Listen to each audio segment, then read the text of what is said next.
ચલો વિદ્યાર્થી મિત્રો, હવે આપણે આગળ એક નવી થિયરી જોઈએ. કોઈ પૃષ્ઠ વડે વિદ્યુત ભાર ઘેરાતો ન હોય તો બંધ પૃષ્ઠ વડે ઘેરાતું વિદ્યુત ફ્લક્સ શૂન્ય હોય છે તેમ સાબિત કરો. તો મિત્રો, કોઈ પૃષ્ઠ વડે વિદ્યુત ભાર ઘેરાતો ન હોય, આ રીતે આપણે ધારો કે એક આ રીતે પૃષ્ઠ લઈ લઈએ કે જેમાં ધારો કે સમાન વિદ્યુત ક્ષેત્ર E છે. આમાં સમાન વિદ્યુત ક્ષેત્ર E આપણે આ બાજુ બતાવીએ. ઓકે, સમાન વિદ્યુત ક્ષેત્ર E. ઓકે, આ દિશામાં છે 7. હવે આમાં આપણે એક નળાકારીય ગાઉસિયન પૃષ્ઠ વિચારીએ. તો આ રીતે નળાકારીય ગાઉસિયન પૃષ્ઠ જો વિચારીએ,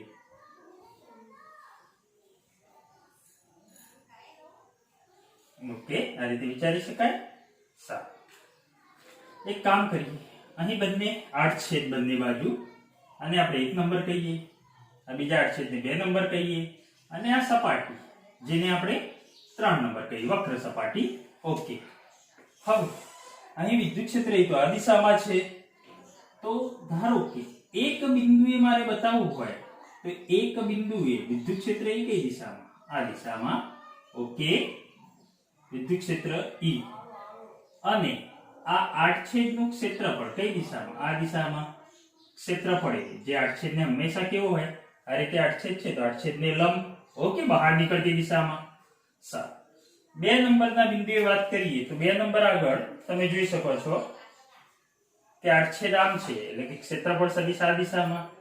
ઓકે, ક્ષેત્રફળ સદિશ એ 8 છેદનું ક્ષેત્રફળ સમાન ક્ષેત્રફળ આપણે કેટલું લઈએ? A જેટલું લઈએ. કેટલું લઈએ મિત્રો? A જેટલું. ઓકે, અને વિદ્યુત ક્ષેત્ર E ની દિશા તો મિત્રો આ જ છે. વિદ્યુત ક્ષેત્ર E પણ આ દિશામાં છે, સમાન.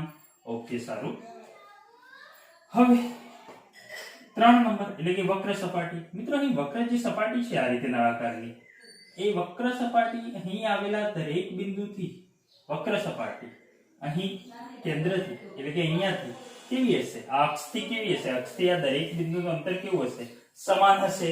એટલે કે અહીં ધારો કે આપણે આ બિંદુ આટલો ભાગ ધ્યાનમાં લઈએ. ઓકે, અહીં આવેલા દરેક બિંદુએ વિદ્યુત ક્ષેત્ર કેવું છે? સમાન છે. ઓકે, તો અહીં 3 નંબરે વિદ્યુત ક્ષેત્ર એ કઈ દિશામાં છે? વિદ્યુત ક્ષેત્ર એ તો આ દિશામાં છે મિત્રો. ઓકે, સપાટી માટે વાત કરું છું, વક્ર સપાટી. આ જે આની સપાટી એ વિદ્યુત ક્ષેત્ર એને સમાંતર છે. ઓકે, અને આટલા ભાગનો ધારો કે ક્ષેત્રફળ સદિશ લેવો હોય તો હંમેશા આ સપાટીને કેવો? લંબ. એટલે કે આનું સૂક્ષ્મ ક્ષેત્રફળ ધારો કે તમે A જેટલું લઈ શકો છો, વક્ર સપાટીનું ક્ષેત્રફળ. ઓકે, ધારો કે A અથવા તો સૂક્ષ્મ ક્ષેત્રફળ dA જેટલું લઈએ, બરાબર છે, ડેલ્ટા A જેટલું લઈએ. ઓકે, સારું. હવે અહીં 1 નંબર આગળ ફ્લક્સ કેટલું મળે? 1 નંબર પાસે વિદ્યુત ક્ષેત્ર E છે અને ક્ષેત્રફળ સદિશ A છે. આપણે જાણીએ છીએ ફ્લક્સ ϕ1 બરાબર E ડોટ A બરાબર EA cos થીટા.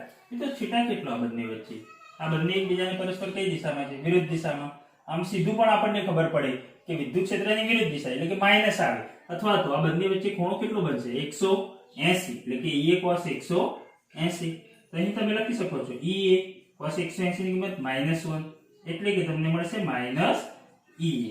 એ જ રીતે 2 નંબર પાસે જોઈએ વિદ્યુત ક્ષેત્ર ફ્લક્સ 2 નંબર પાસે. તો મિત્રો 2 નંબર પાસે ફ્લક્સ ϕ2 કહું તો ϕ2 બરાબર E અને E બંને એક જ દિશામાં છે તો E ડોટ A બરાબર EA cos કેટલા? એક જ દિશામાં તો થીટા બરાબર 0 cos 0 ની કિંમત 1.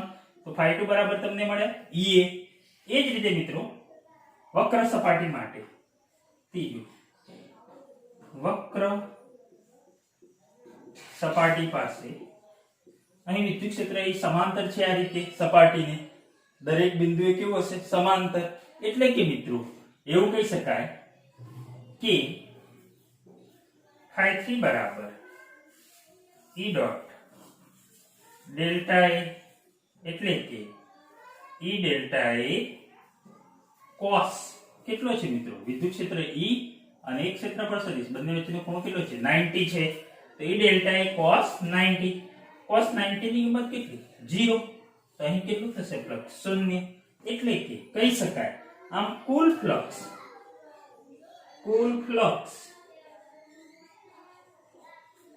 phi બરાબર ફ્લક્સ નો હંમેશા શું થાય? સરવાળો phi1 phi2 phi3. એટલે કે phi1 કેટલા છે મિત્રો આપણા જોડે? -E. phi2 કેટલા છે? +E. પ્લસ phi3 કેટલા છે? 0. તો -E + E તો કેટલા મળે આપણને? 0. એટલે કે અહીં ફ્લક્સ phi બરાબર તમને કેવું મળ્યું? 0. આ રીતે પૃષ્ઠ કોઈ બંધ પૃષ્ઠ હતું અને સમાન વિદ્યુત ક્ષેત્ર હતું ત્યારે મિત્રો કોઈ વિદ્યુત ભાર ઘેરાતો નહોતો ત્યારે ફ્લક્સ 0 મળે છે. એટલે કહી શકાય કે જ્યારે કોઈ પૃષ્ઠ વડે વિદ્યુત ભાર ઘેરાતો ન હોય તો બંધ પૃષ્ઠ વડે ઘેરાતું વિદ્યુત ફ્લક્સ કેવું હોય છે મિત્રો? 0 હોય છે. ક્લિયર? ઓકે.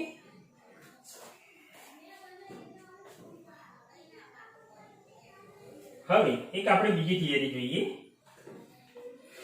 ક્વેશ્ચન 2. અનંત લંબાઈના સમાન વિદ્યુત ભાર વિતરણ ધરાવતા તાર વડે મળતું વિદ્યુત ક્ષેત્ર. વિતરણ ધરાવતા અતિ લાંબા તાર વડે મળતું વિદ્યુત ક્ષેત્ર આપણે શોધવું છે. બરાબર મિત્રો? કેવી લંબાઈનું તાર? અનંત લંબાઈનું. તો ચલો હું અનંત લંબાઈનો અહીં તાર લઈ લઉં છું. ધારો કે આ તાર છે, આ રીતે તાર છે. તારની લંબાઈ કેવી છે? અનંત છે. એટલે હું આ રીતે બતાવી દઉં મિત્રો. ઓકે. અનંત લંબાઈનો. તો અનંત લંબાઈના તાર વડે મળતું વિદ્યુત ક્ષેત્ર. ધારો કે આ તાર અહીં ધન વિદ્યુત ભારિત આ રીતે થયેલું છે. ઓકે. ધન વિદ્યુત ભારિત થયેલું છે. ઓકે. સારું. અને એની લંબાઈ અનંત છે. હવે મિત્રો આ રીતે વિદ્યુત ક્ષેત્ર હોય અને મારે કોઈ ગાઉસિયન પૃષ્ઠ ધ્યાનમાં લેવું હોય, ગાઉસિયન પૃષ્ઠ એટલે કે એક બંધ સપાટી એ ધ્યાનમાં લેવી હોય તો મારે કેવી લેવી જોઈએ? તો સિમ્પલ વસ્તુ છે. અહીં તમે વિચારી શકો છો કે આ રીતે તાર છે ને આ ધન વિદ્યુતભાર છે તો આનું વિદ્યુત ક્ષેત્ર કઈ રીતે હોય? કઈ રીતે હોય? આ રીતે બંને બાજુ બહાર નીકળતી દિશામાં ધન વિદ્યુતભારનું વિદ્યુત ક્ષેત્ર આમ હોય કે ના હોય? આ રીતે થાય મિત્રો બંને બાજુ. તો આ રીતે બંને બાજુ થાય તો જોશો તમે આ રીતે તમને સપાટી મળી. તો આ કેવી સપાટી મળી કહેવાય? નળાકારીય સપાટી મળી કે નહીં? એનો મતલબ કે આ રીતે આપણે નળાકારીય ગાઉસિયન પૃષ્ઠ અહીંયા ધ્યાનમાં લઈ શકીએ. ક્લિયર? તો અહીં આપણે નળાકારીય ગાઉસિયન પૃષ્ઠ ધ્યાનમાં લેતા. ચલો તો આ રીતે આપણે નળાકારીય ગાઉસિયન પૃષ્ઠ ધ્યાનમાં લઈએ.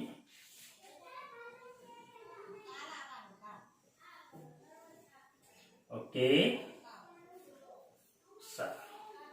હવે મિત્રો નળાકાર ગાઉસિયન પૃષ્ઠની આ છે વક્ર સપાટી. ઓકે. અને આ એના બંને આડછેદા 1 અને આ 2. તો એક કામ કરીએ, આને આપણે 1 નંબર કહીએ, આને આપણે 2 નંબર કહીએ અને આ વક્ર સપાટી. ઓકે. પણ મિત્રો અહીં આપણે એવું કહી શકીએ કે ધારો કે આ વક્ર સપાટી પરનું કોઈ બિંદુ છે, આ P બિંદુ છે. એ જ રીતે અહીં વક્ર સપાટી પરનું કોઈ Q બિંદુ છે. એ જ રીતે અહીં કોઈ R બિંદુ છે. પણ આ બધા જ બિંદુઓ મિત્રો આ જે સળિયો છે એની આ અક્ષથી કેવા અંતરે હશે? આ અંતર કેવું હશે મિત્રો? સમાન અંતર હશે. એનો મતલબ કે અહીં P, Q, R આ બધા બિંદુઓ જે છે સમાન અંતરે હોવાથી અહીંયા નીચે પણ ઉપર પણ સમાન અંતરે હોવાથી તે વિદ્યુત ક્ષેત્ર કેવું હશે? સમાન હશે. એટલે કે આપણે બધા બિંદુઓ ધ્યાનમાં લેતા નથી. કોઈ એક બિંદુ એટલે કે કોઈ એક સપાટી અહીંયા P બિંદુએ ધ્યાનમાં લેતા. ઓકે. તો અહીં લખી શકાય મિત્રો કે સૌપ્રથમ નળાકારીય ગાઉસિયન પૃષ્ઠ ધ્યાનમાં લેતા. ઓકે. બીજું સપાટી પર સપાટી પર પી ક્યુ આર અપ ટુ બિંદુઓ, અપ ટુ ઘણા બધા બિંદુઓ કે જે અહીં અક્ષથી મિત્રો, આ અક્ષ કહેવાય સળિયાની, અક્ષથી સમાન અંતરે હોવાથી, અક્ષથી સમાન અંતરે હોવાથી તથા દરેક બિંદુએ વિદ્યુત ક્ષેત્ર સમાન હોવાથી કોઈ એક સપાટી આપણે અહીંયા પી બિંદુએ ધ્યાનમાં લઈએ. અહીં પી બિંદુને ધ્યાનમાં લેતા વક્ર સપાટી માટે. ઓકે, તો આટલી વસ્તુ તમને ખબર હોવી જોઈએ.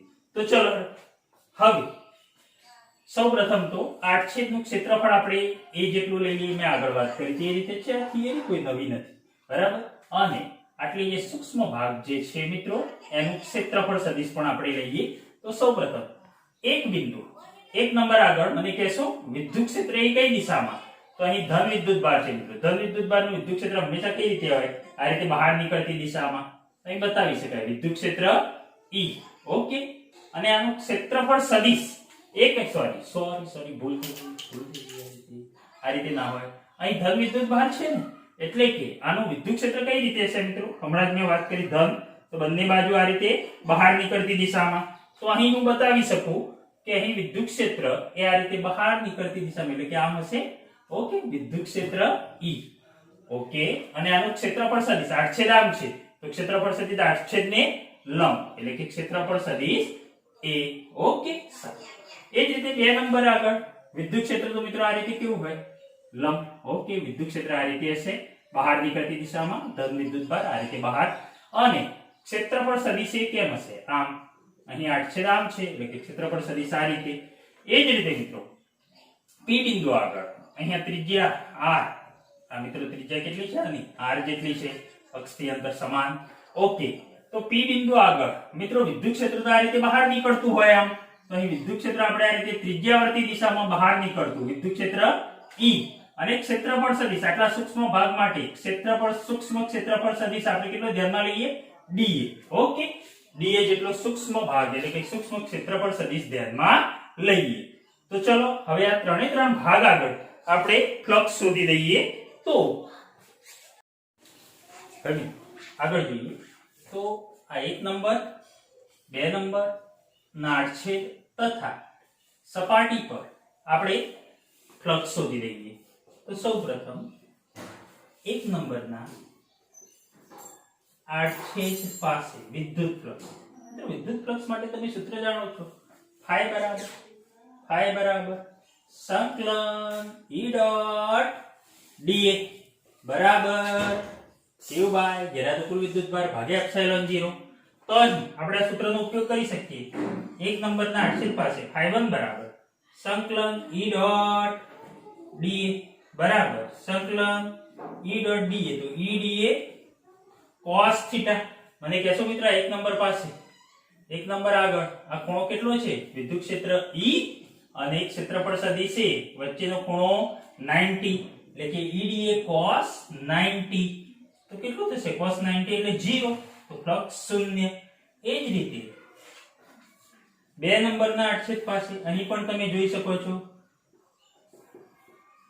આડછેદ પાસે φ2 બરાબર સંકલન E ડોટ dA, એટલે કે E dA cos theta. Theta કેટલું મિત્રો? 90, cos 90. વિદ્યુત ક્ષેત્ર આ રીતે બહાર જતી દિશામાં અને ક્ષેત્રફળ સદિશ આ રીતે.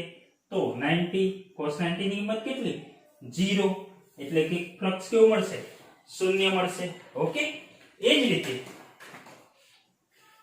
રીતે મિત્રો સપાટી પર P બિંદુએ, તો સપાટી પર 3 નંબર P બિંદુએ ફ્લક્સ શોધી દઈએ આપણે. તો મને કહેશો φP બરાબર P બિંદુએ અહીં ફ્લક્સ શોધવું છે, તો φP બરાબર સંકલન E ડોટ dA બરાબર સંકલન E dA cos મિત્રો થીટા કેટલો છે? E અને dA બંને કઈ દિશામાં છે? એક જ દિશામાં. તો તો cos 0 એક જ દિશામાં તો θ 0 એટલે cos 0 ની કિંમત કેટલી 1 તો સંકલન EDA પરંતુ મિત્રો વિદ્યુત ક્ષેત્ર E તો અહીં રહેલા દરેક બિંદુએ કેવું હશે સમાન અહીં રહેલા દરેક બિંદુએ સમાન કારણ કે આ બધા જ બિંદુઓ કેવા અંતરે આવેલા હશે સમાન અંતરે એટલે કે અહીં આવેલા દરેક બિંદુએ વિદ્યુત ક્ષેત્ર E સમાન તો E બહાર કાઢી દઈએ સમાન અચળ હોવાથી અને સંકલન DA મને કહેશો મિત્રો ક્ષેત્રફળ કોનું આવ્યું અહીં આપણે સપાટી પર શોધીએ છીએ એટલે કે વક્ર સપાટીનું ક્ષેત્રફળ તો L લંબાઈ આ નળાકારની લંબાઈ ધારો કે કેટલી છે L લંબાઈના આ નળાકારની વક્ર સપાટીનું ક્ષેત્રફળ કેટલું જાણો છો તમે મિત્રો નળાકારની વક્ર સપાટીનું ક્ષેત્રફળ કેટલું થાય 2π RH h એટલે મિત્રો આની ઊંચાઈ એટલે કે લંબાઈ કેટલી થશે L 2π RL તો અહીં લખી શકાય મિત્રો E 2π RL કૌંસમાં લખું છું સંકલન DA એટલે કે કુલ ક્ષેત્રફળ વક્ર સપાટીનું કેટલું થશે 2π RL ઓકે સારું તો અહીં મિત્રો તમને ફ્લક્સ મળી ગયું P બિંદુ આગળ આ બંને બિંદુ આગળ 1 અને 2 આગળ તો ફ્લક્સ કેવું મળે છે 0 હવે આપણે કુલ ફ્લક્સ શોધી દઈએ તો કુલ ફ્લક્સ phi બરાબર ત્રણે ત્રણ ફ્લક્સનો સરવાળો ફ્લક્સનો હંમેશા શું થાય સરવાળો તો phi1 phi2 phi3 મિત્રો phi1 શૂન્ય છે phi2 પણ શૂન્ય છે પરંતુ phi3 એટલે કે P બિંદુ આગળ 3 કોપી phi p બરાબર શું છે E 2π RL તો plus E 2π RL so phi બરાબર into 2π RL પરંતુ મિત્રો તમે જાણો છો ફ્લક્સ phi બરાબર તો ઘેરાતો કુલ વિદ્યુતભાર ભાગ્યા phi બરાબર ઘેરાતો કુલ વિદ્યુતભાર ભાગ્યા એપ્સિલોન 0 પરંતુ અહીં આપણે લખી શકીએ મિત્રો શું છે L લંબાઈનો સળિયો છે ને એટલે કે લંબાઈ માટે શું કહીએ છીએ આપણે રેખીય વિદ્યુતભાર ઘનતા લેમ્બડા બરાબર એકમ લંબાઈ કેટલી છે L છે એકમ લંબાઈની ઘેરાતો વિદ્યુતભાર એટલે કે લેમ્બડા બરાબર q/L સો q બરાબર લેમ્બડા L લખી શકાય આ રીતે તો અહીં એક કામ કરીએ q બરાબર લેમ્બડા L લખી દઈએ તેથી E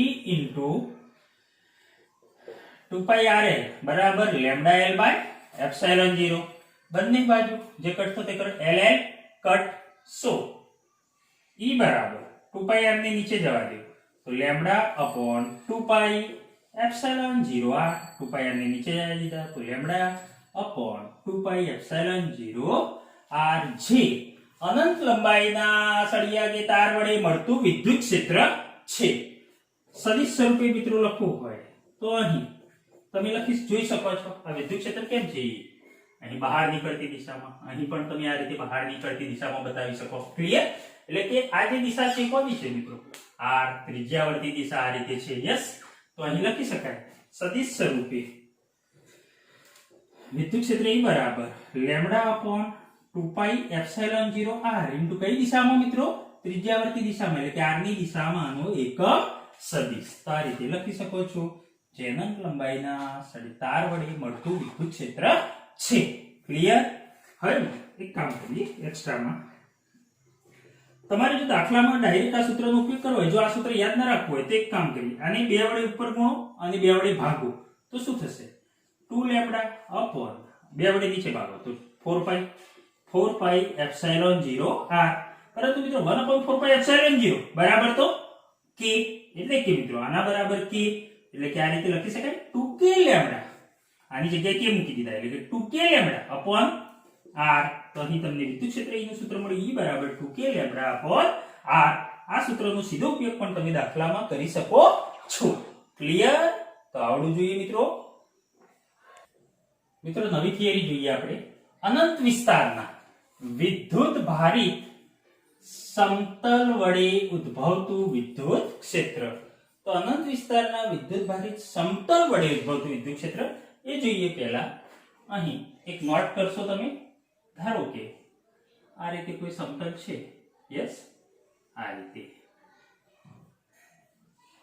ઓકે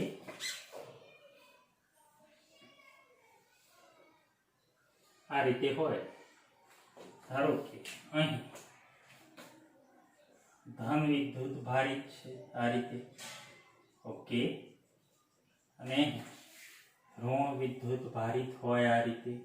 તો મને કહેશો ધન વિદ્યુત ભારનું આ વિદ્યુત ક્ષેત્ર આ રીતે સમતલ હોય તો ધન વિદ્યુત ભારનું વિદ્યુત ક્ષેત્ર કઈ રીતે હોય? બંને બાજુ બહાર નીકળતી દિશામાં. અહીં પણ મિત્રો આ રીતે બતાવી શકો છો, બંને બાજુ બહાર નીકળતી દિશામાં. એ જ રીતે ઋણ વિદ્યુત ભારિત સમતલ હોય તો બંને બાજુ વિદ્યુત ક્ષેત્ર કઈ રીતે? અંદર દાખલ થતી દિશામાં. ખાસ યાદ રાખજો મિત્રો, કામમાં આવશે. તો અહીં આપણે અનંત ધન વિદ્યુત ભારિત એક સમતલ લઈ લઈએ. ચલો, ઓકે, આ રીતે સમતલ લઈશું. ઓકે, ધારો કે આ સમતલ જે છે આ રીતે ધન વિદ્યુત ભારિત સમતલ છે. બતાવી દઉં આ રીતે. ઓકે, ઓકે, યસ, સારું. ધન વિદ્યુત ભારિત અનંત વિસ્તાર વાળું સમતલ હોય તો મિત્રો અહીં બંને બાજુ વિદ્યુત ક્ષેત્ર તમે જોઈ શકો છો. બંને બાજુ કઈ રીતે મળશે? આમ બહાર નીકળતી દિશામાં મળશે. ઓકે, તો અહીં આપણે કોઈ ગાઉસિયન પૃષ્ઠ ધારો કે ધ્યાનમાં લેવું છે તો ગાઉસિયન ધારો કે આ રીતે સમતલ હોય, ધન ધન ધન ધન છે આ રીતે વિદ્યુત, તો અહીંયા વિદ્યુત ક્ષેત્ર કેમ હોય? આમ હોય. અહીં પણ કેમ હોય? આમ હોય. એટલે બંને બાજુ બહાર નીકળે. એનો મતલબ કોઈ ગાઉસિયન પૃષ્ઠ ધ્યાનમાં લેવું છે તો શું આ રીતે નળાકાર ના વિચારી શકાય? આમ આમ હોય તો આ રીતે નળાકાર તમે વિચારી શકો છો. તો નળાકારીય ગાઉસિયન પૃષ્ઠ આપણે ધ્યાનમાં લઈએ. તમારી બુકમાં છે ને સમઘન આકારનું ઘનાકાર તમારે લીધું છે, પણ નળાકાર લેશો તો તમારે થિયરી લખવામાં સરળ પડશે. ચલો, તો નળાકાર ગાઉસિયન પૃષ્ઠ આપણે ધ્યાનમાં લઈએ. તો બંને બાજુ આ રીતે બતાવી શકો છો મિત્રો.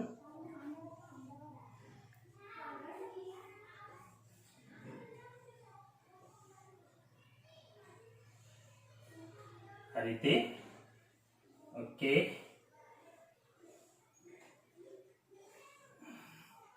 અહીં આ રીતે.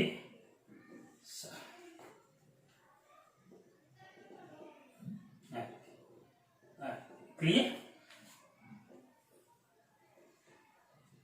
ઓકે, અહીં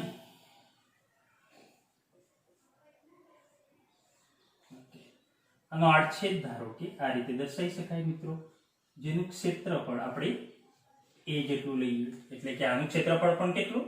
a. આનું ક્ષેત્રફળ પણ કેટલું? a. ક્લિયર?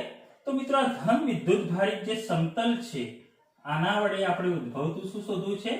વિદ્યુત ક્ષેત્ર. તો મને કહેશો બંને બાજુ વિદ્યુત ક્ષેત્ર કઈ રીતે મળશે? બહારની બાજુ. ઓકે, એક કામ કરીએ, આડછેદને આપણે અહીં 1 નંબર કહી દઈએ, આડછેદને 2 નંબર કહી દઈએ, અને અહીં સપાટી આ બાજુ કે આ બાજુ ગમે તે બાજુ લેશો કોઈ ફરક નહીં પડે. ધારો કે અહીં સપાટીનું આયરે લઈ લો. ઓકે, સારું. અહીંયા P બિંદુ કહી દો. ઓકે, 1 નંબરના બિંદુ આગળ મને કહેશો મિત્રો આડછેદ આમ છે નળાકારનો, તો ક્ષેત્રફળ સદિશ કેમ થશે? આ દિશામાં બહાર નીકળશે.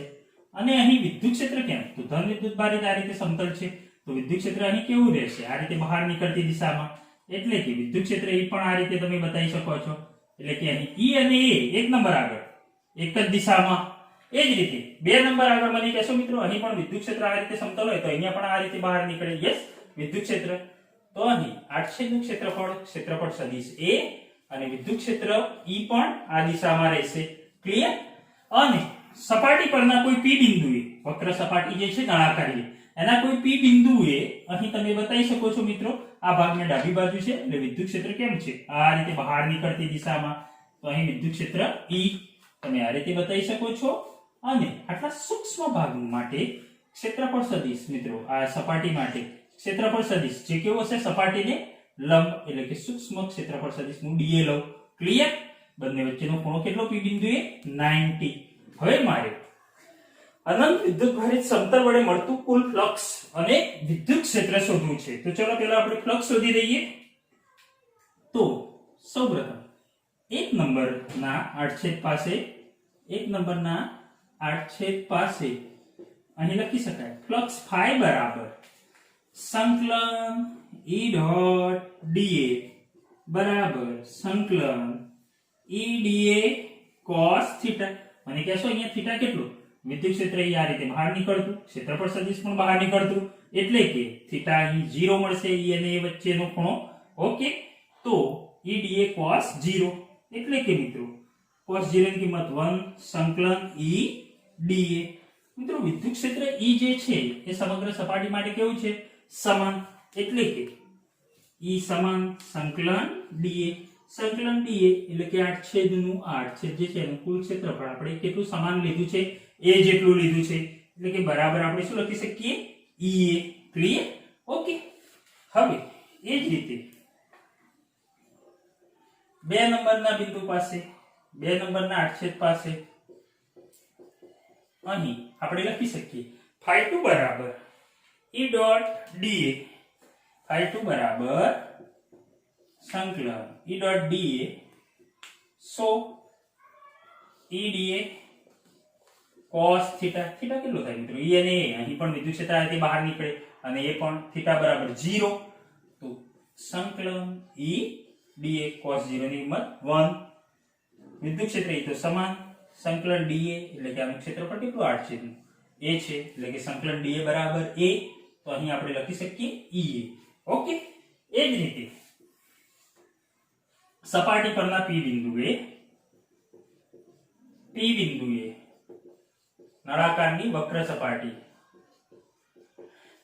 phi બરાબર phi P બરાબર સંકલન E dot dA. સંકલન E dot dA. સો E dA cos theta. theta કેટલો મિત્રો? અહીં E અને dA વચ્ચેનો 90. તો cos 90. પરંતુ તમે જાણો છો cos 90 ની કિંમત 0. એટલે કે ફ્લક્સ phi P કેવું થશે? 0 થશે. તો અહીં મિત્રો લખી શકાય કુલ ફ્લક્સ phi બરાબર, ખાસ નોટ કરજો આ, કુલ ફ્લક્સ phi બરાબર phi1 plus phi2 plus phi p. ચલો phi1 કેટલું મળ્યું? EA. phi2 EA અડછેદ પાસે અને phi p 0. તો EA પ્લસ EA એટલે 2EA. સો phi બરાબર 2EA. પરંતુ આપણે જાણીએ છીએ phi બરાબર sigma q by q by epsilon 0. પરંતુ અહીં લખી શકાય મિત્રો સમતલ છે ને, શું ધ્યાનમાં રાખવું જોઈએ? પૃષ્ઠ ઘનતા. એટલે આગળના પ્રશ્નમાં અનંત લંબાઈનો તાર હતો એટલે આપણે રેખીય વિદ્યુતભાર ઘનતા ધ્યાનમાં લીધી હતી. પરંતુ એ સમતલ છે એટલે આપણે ક્ષેત્રફળ ધ્યાનમાં લેવું પડે એટલે કે પૃષ્ઠ વિદ્યુતભાર ઘનતા. તો સિગ્મા બરાબર એકમ ક્ષેત્રફળ દીઠ ઘેરાતો વિદ્યુતભાર. સો q બરાબર આપણે લખી શકીએ સિગ્મા i. તો અહીં q બરાબર સિગ્મા i લખી દઈશું. સો 2EA is equal to sigma i by epsilon 0. અને બાજુ એ કેન્સલ. સો E બરાબર સિગ્મા બાય 2 ને નીચે જવા દે તો 2 એપ્સિલોન 0. તો આમ આપણને અનંત વિદ્યુત ભારિત સમતલ વડે મળતું વિદ્યુત ક્ષેત્ર મળ્યું E બરાબર સિગ્મા અપોન 2 એપ્સિલોન 0. એટલે કે અહીં લખી શકાય સદિશ સ્વરૂપે સદિશ E બરાબર sigma upon 2 epsilon 0 into n caret. મિત્રો n કેરેટ શું દર્શાવે છે? જે તે દિશામાંનો એકમ સદિશ. વિદ્યુત ક્ષેત્ર માટે જે તે દિશામાંનો એકમ સદિશ. અહીં તમે જોઈ શકો છો કે વિદ્યુત ક્ષેત્ર કઈ રીતે છે? આ રીતે બહાર નીકળતી દિશામાં છે. ઓકે. આ જ રીતે મિત્રો ધારો કે આ ઋણ વિદ્યુત ભારિત હોત સમતલ, આ ઋણ વિદ્યુત ભારિત હોત તો શું થાય? તો વિદ્યુત ક્ષેત્ર કઈ રીતે હોત? અંદર દાખલ થતી દિશામાં હોત. એવું ને એવું મિત્રો સળિયા માટે આપણે વાત કરી, ધન વિદ્યુત ભારિત સળિયો લીધો તો એની જગ્યાએ જો ઋણ વિદ્યુત ભારિત લીધો હોત તો વિદ્યુત ક્ષેત્ર કેમ હોત? આમ સળિયામાં અંદર દાખલ થતી દિશામાં હોત. ક્લિયર? તો મિત્રો આ રીતે આપણે લખી શકીએ છીએ E બરાબર સિગ્મા અપોન 2 એપ્સિલોન 0. ઓકે. જે અનંત સમતલ માટે આપણે ઉપયોગ કરી શકીએ છીએ, અનંત વિદ્યુતભારિત સમતલ માટે. મિત્રો નવો પ્રશ્ન જોઈએ આપણે. વિદ્યુત ભારિત પાતળી ગોળીય કવચ. મિત્રો પાતળી ગોળીય કવચ વડે કવચની અંદર તેમજ બહાર ઉદ્ભવતું વિદ્યુત ક્ષેત્ર શોધો. પહેલો પ્રશ્ન એ કે મિત્રો કવચ એટલે શું? તો કવચ એટલે કે કહેવાય ને કે જેની અંદર કશું પ્રવેશી શકે નહીં. ઢાલ, આપણે ઢાલ હોય તો ઢાલે શું કરે મિત્રો? ઢાલે રોકે. બરાબર? તલવારના ગાને રોકે એટલે કે એની અંદર કશું પ્રવેશી શકે નહીં. કવચ અને કુંડળ કર્ણનું કોઈ છેદન ભેદન થાય નહીં. તો અહીં ધારો કે કેપિટલ R ત્રિજ્યાની આપણે ગોળીય કવચ લઈએ. ઓકે, આ રીતે. યસ, જેની ત્રિજ્યા મિત્રો કેપિટલ આર છે. ઓકે,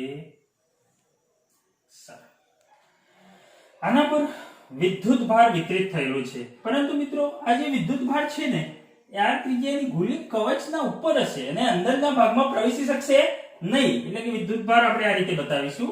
આ રીતે વિદ્યુત ભાર વિતરિત થયેલો છે. ધન વિદ્યુત ભાર આપણે લઈએ છીએ અહીં. ઓકે, હવે આ કવચની અંદરનો ભાગ તેમજ બહારના ભાગમાં ઉદ્ભવતું વિદ્યુત ક્ષેત્ર શોધવું છે.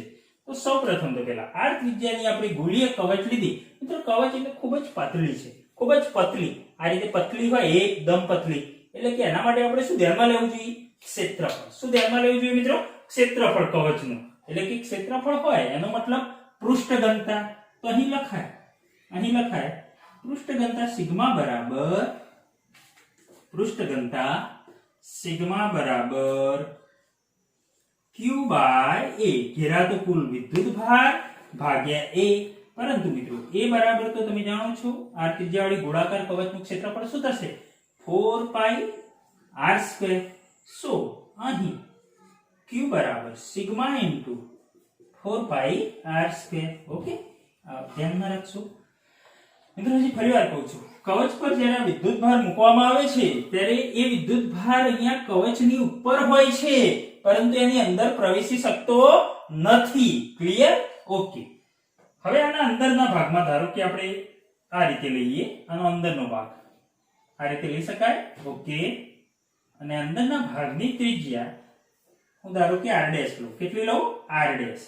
એ જ રીતે કવચનો બહારનો ભાગ, આ ધારો કે કવચનો કયો ભાગ છે? બહારનો. ઓકે, કવચનો બહારનો ભાગ જેની ત્રિજ્યા આપણે લઈએ r. ઓકે, અને બહાર, અંદર અને સપાટી પર આપણે વિદ્યુત ક્ષેત્ર શોધવું છે. તો ચલો શોધી દઈએ. તો સૌપ્રથમ તો કવચના અંદરના ભાગમાં આપણે વિદ્યુત ક્ષેત્ર શોધવું છે.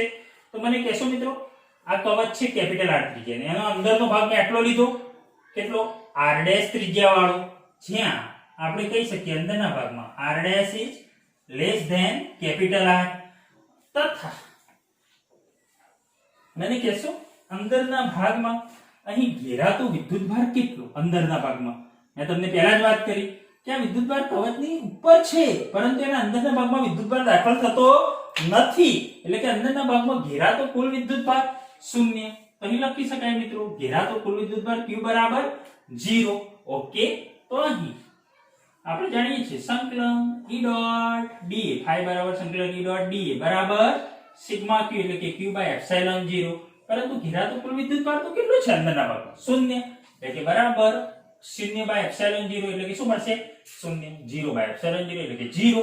શું લખી શકાય મિત્રો? વિદ્યુત ક્ષેત્ર E તો જે સમાન આપણે લઈએ છીએ, પરંતુ અહીં E ડોટ dA બરાબર 0 એટલે કે E બરાબર શું મળશે મિત્રો? 0 જ મળશે. E બરાબર E ડોટ dA બરાબર 0 એટલે કે ઘેરાતો વિદ્યુત ભાર 0 છે. વિદ્યુત ક્ષેત્ર E કેવું મળશે? 0 મળશે. ઓકે, એ જ રીતે 2 નંબર બહારના ભાગમાં આપણે શોધવું છે. તો અહીં અંદર વિદ્યુત ક્ષેત્ર 0 મળે મિત્રો. સંકલન E ડોટ dA 0. સો E dA 0 એટલે કે E બરાબર 0 એવું લખી શકાય. હવે બહારના ભાગમાં r is greater than capital R. આ ત્રિજ્યા r લીધી છે. હવે આનો સપાટીનો આટલો ભાગ આપણે ધ્યાનમાં લઈએ, સૂક્ષ્મ ભાગ. તો અહીં મને કહેશો ધન વિદ્યુત ભાર આ રીતે વિતરિત થયેલો છે, તો આનું વિદ્યુત ક્ષેત્ર કેમ હશે? આમ બહાર નીકળતી દિશામાં હોય. ઓકે, આ રીતે ધન વિદ્યુત ભારનું વિદ્યુત ક્ષેત્ર બહાર નીકળતી દિશામાં આ સપાટી પર, તો વિદ્યુત ક્ષેત્ર E. એ જ રીતે આટલા સૂક્ષ્મ ભાગનું ક્ષેત્રફળ સદિશ આપણે લઈએ, સૂક્ષ્મ ક્ષેત્રફળ સદિશ dA. અહીં લઈએ આપણે dA. ક્લિયર? E અને dA બંને એક જ દિશામાં છે અને પાછા ત્રિજ્યાવર્તી દિશા પણ કહેવાય. તો અહીં લખી શકાય સંકલન E dot dA is equal to घेरातो विद्युतभार भाग्या एप्सिलॉन 0। चलो E डॉट dA बराबर E dA cos theta. Theta કેટલું? E અને dA બંને એક જ દિશામાં, તો theta 0 E equal to Q by epsilon 0। મિત્રો cos 0 ની કિંમત 1 અને સમગ્ર સપાટી પર અહીં વિદ્યુત ક્ષેત્ર E તો કેવું હશે? સમાન, એટલે કે અહીં લખી શકાય E અને cos 0 ની કિંમત 1, એટલે કે સંકલન E dA is equal to Q by epsilon 0। So E સંકલન dA is equal to Q by epsilon 0। એટલે સંકલન dA કોનું ક્ષેત્રફળ? કોનું ક્ષેત્રફળનું સંકલન? આ સ્મોલ r ત્રિજ્યાવાળા ગોળાકાર કવચ, સ્મોલ r ત્રિજ્યાવાળી, તો મિત્રો સ્મોલ r ત્રિજ્યા માટે અહીં આ કવચનું ક્ષેત્રફળ કેટલું થશે? 4 pi r2, એટલે કે અહીં લખી શકાય E into 4 pi r2 is equal to Q by epsilon 0। So E बराबर 4 pi r2 ने नीचे जा दो तो Q upon 4 pi epsilon 0, 4 pi epsilon 0 અને r2 नहीं हमको into r2, परंतु मित्रों 1 upon 4 pi epsilon 0 बराबर तो K પણ લખી શકાય। ઓકે, બરાબર આપણે K પણ લખી શકીએ છીએ। So E બરાબર વિદ્યુત ક્ષેત્ર બહારના ભાગમાં Q upon 4 pi epsilon 0 r2, એટલે કે 1 upon 4 pi epsilon 0 K મૂકો તો KQ upon r2 બહારના ભાગમાં મળતું વિદ્યુત ક્ષેત્ર E બરાબર KQ upon r2, એટલે કે અહીં લખી શકાય E ચલે છે 1 upon r2, E ચલે છે 1 upon r2, એટલે કે જેમ જેમ મિત્રો જેમ જેમ આગળ અંતર વધશે એમ વિદ્યુત ક્ષેત્રમાં શું થશે? ઘટાડો થશે। ઓકે, હવે સપાટી પર